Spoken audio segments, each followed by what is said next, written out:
Buhay Bus Driver kay Fernando TV.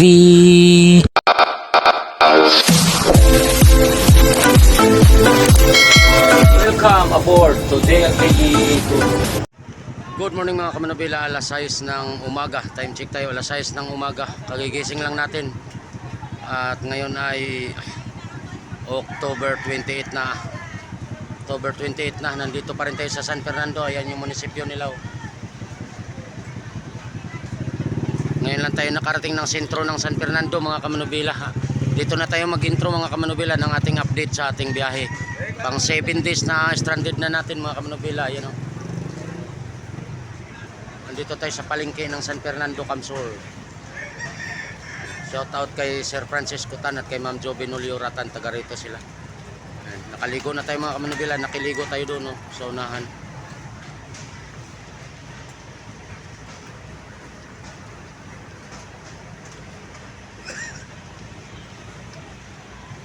Stranded pa rin tayo.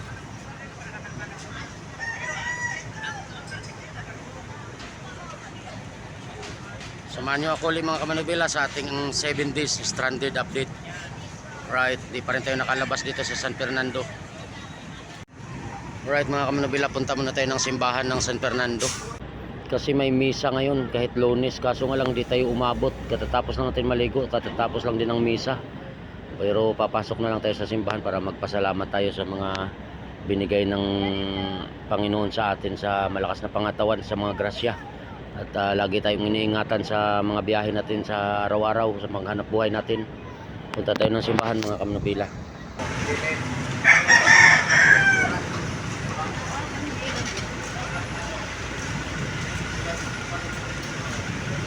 Yan yung simbahan na lagi kong sinasama sa vlog minsan mga kamanubila. Minsan sinasama ko sa vlog na sabi ko ang ganda ng simbahan dito. Dito yan sa San Fernando, Camsur.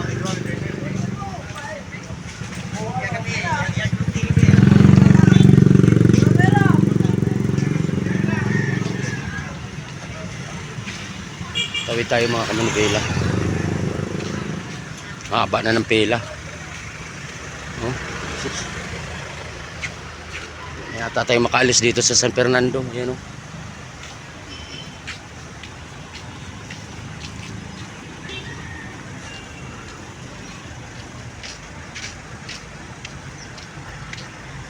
Haba niya no.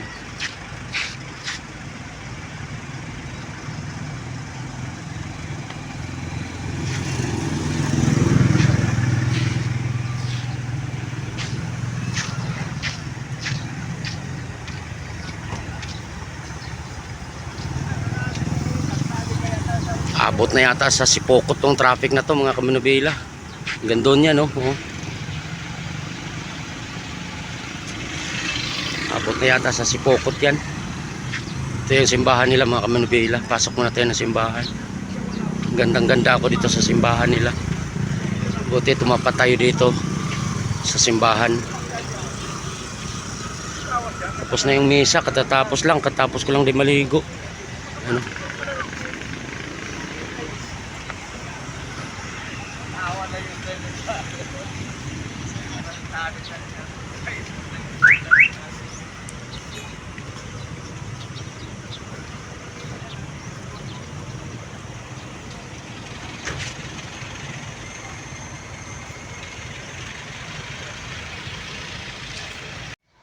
Nandito tayo sa loob ng simbahan mga kamanubila. Nagdasal tayo, nagsimba muna tayo kahit na walang misa.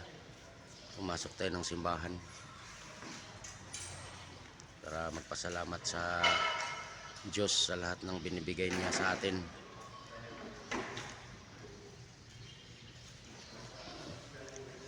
Under construction yung simbahan.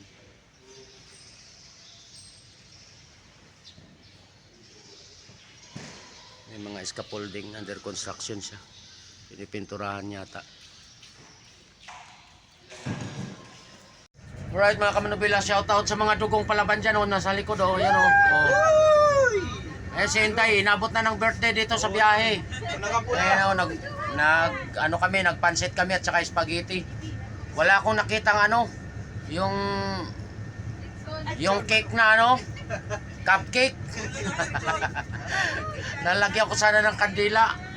Ayan, si Inday, inabot na ng birthday sa biyahe. Happy birthday. Alright mga kamanubila, may subscriber tayo dito si Sir Francisco Tan. Ayan o. Kamanubila. Yung tinawagan namin kahapon kasi may emergency tayo kahapon. Siya yung tumawag ng rescue para kunin yung bata na dinala sa clinic. Ayan si Sir Francisco Tan, salamat idol. Nagarito siya dito sa San Fernando Camsur. Nandito pa rin tayo sa San Fernando Camsur mga kamanubila. Shoutout din kay Ma'am Jovi Nuliuratan at sa mga anak nila. Ayan. Baka may shoutout ka, idol? Wala naman, shoutout lang sa lahat ng na stranded. Ingat-ingat. Salamat tol, salamat. Safety. Right mga kamanubila, alas 11:40.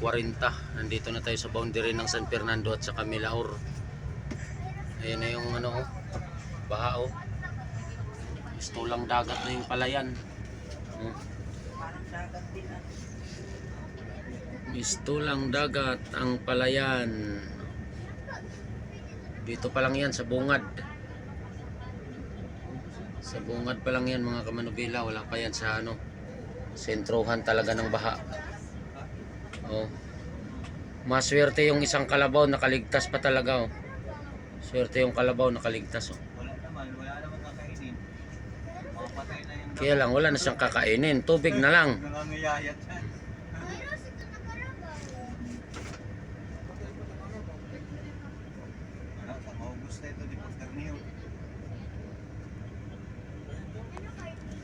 Bungad pa lang to mga kamanubila, wala pa tayo sa sentro ng bahaan.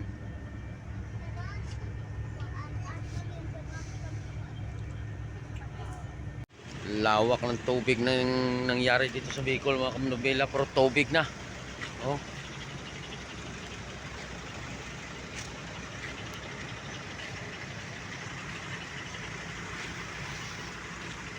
Daming halwan. Tsaka kasili.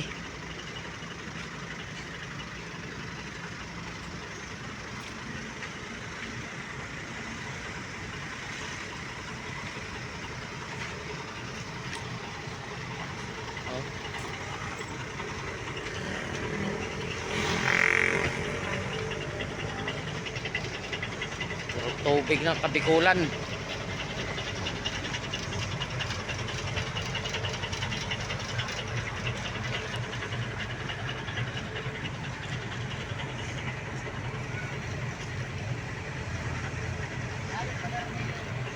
May bahay ng tinangay dito.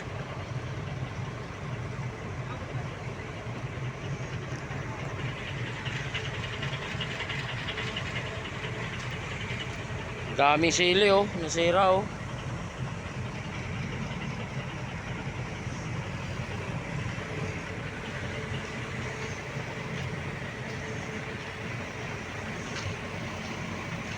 Puro tubig ng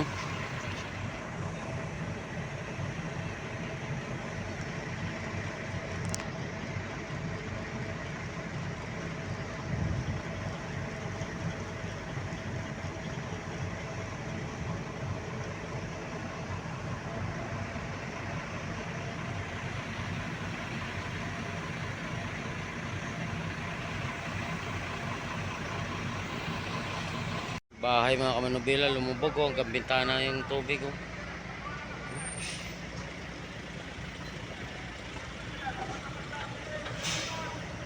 Nandito na yung baha mga kamanubila. Lapit na tayo sa baha.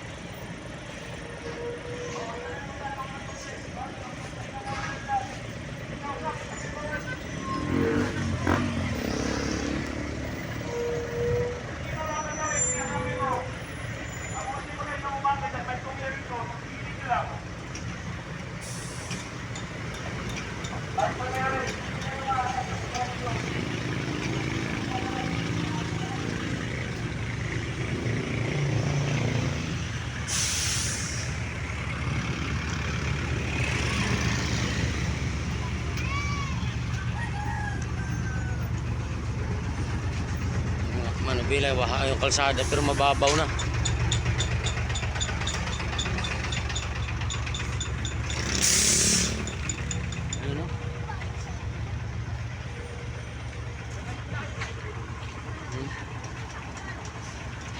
mababaw na dito.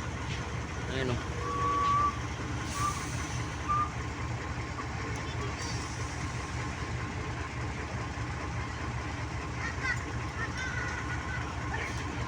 Puro tubig na dito.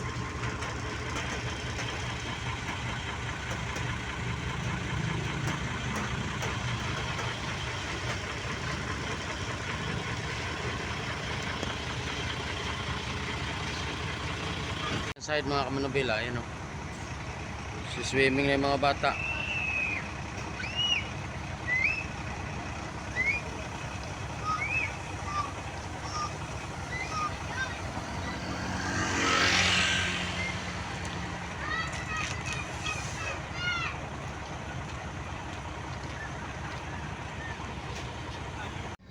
Right mga kamanubila, nandito tayo sa bungad ng Milaor. May mga taong lumalangoy o may dalang gamit o.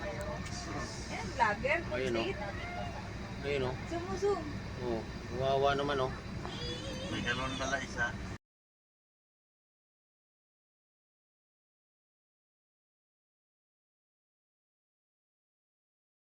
Parang malulunod na Ayun o.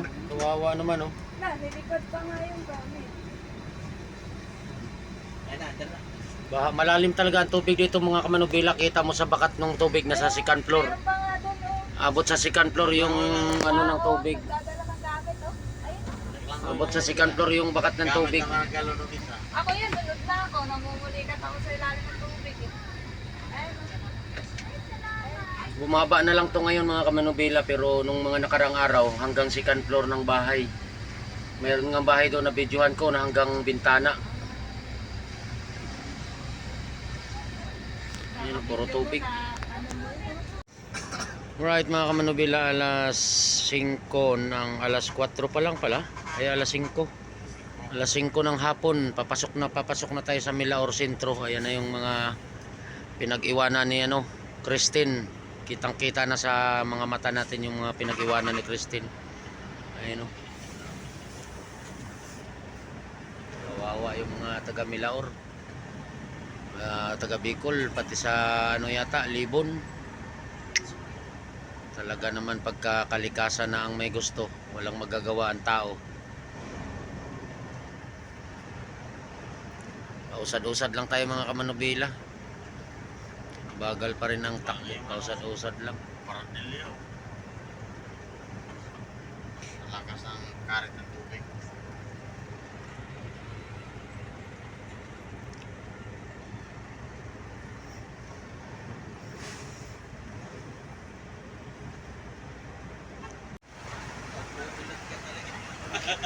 Yan ako yung baha.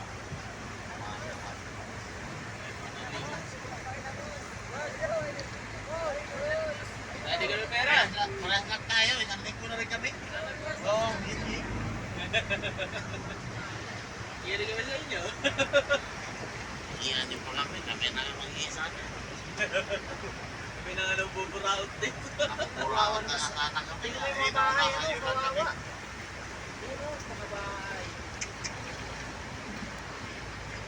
Puro tubig na. Grabe. Lakas ng agos. Hindi kaya makakas sa...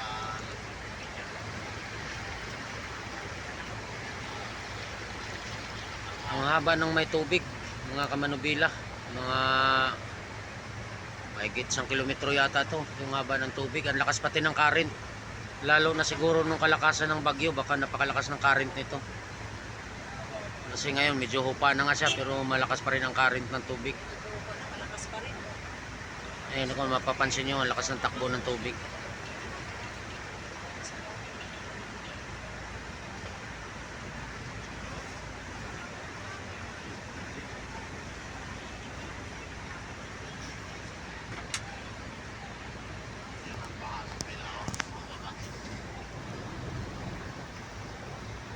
Ilaw pa ito. Yung agos ng tubig mga kamanubilaw sa kaliwa para makita nyo kung gaano kalakas ang current ng tubig. Oh. Diba? Ang lakas ng current. Lalo na siguro yan nung kalakasan ng bagyo, talagang pag maanod ka dyan, malulunod ka dyan. Ayan, oh, kalakas ng current. Oh. Kala mo ilog. Lalo na yan doon sa ano, sa may shield, mababa na yung doon. Hmm? Medyo doon ang malalim-lalim. Tignan nyo naman yung agos, oh.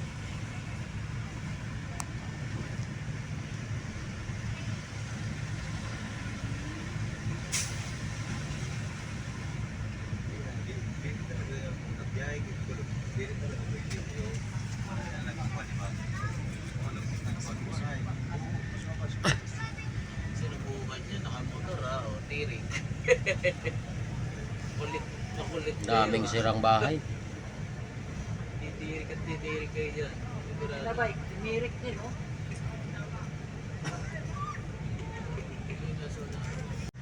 Alright mga kamanubila, time check tayo, alas 5:30 ng hapon. Nandito na tayo sa mismong baha. Dito yung pinakamalalim daw talaga. Pero ngayon mababaw na siya, hanggang gulong na lang ng sasakyan.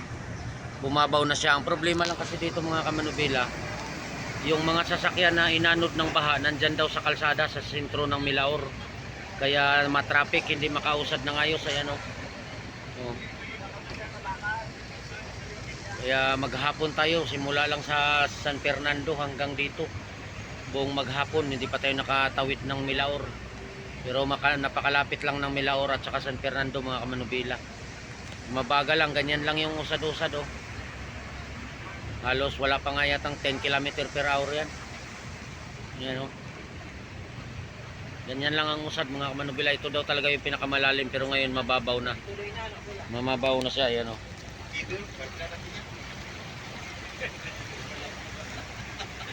Hanggang dito lang muna yung vlog natin mga kamanubila. Yung mga nagpa-shoutout sa sunod na lang kasi mag-i-edit na ako at gabi na. At mahirap din pati magbasa ng mga comment ng nagpapa-shoutout kasi ang hina ng signal. Alright, maraming salamat mga kamanubila. Ingat po tayong lahat, lalo na sa mga subscriber natin na nandito sa Kabikulan. Dasal lang, dasal, pakakaraos din tayo. Salamat mga kamanubila. God bless us all. I love you all. Bye bye.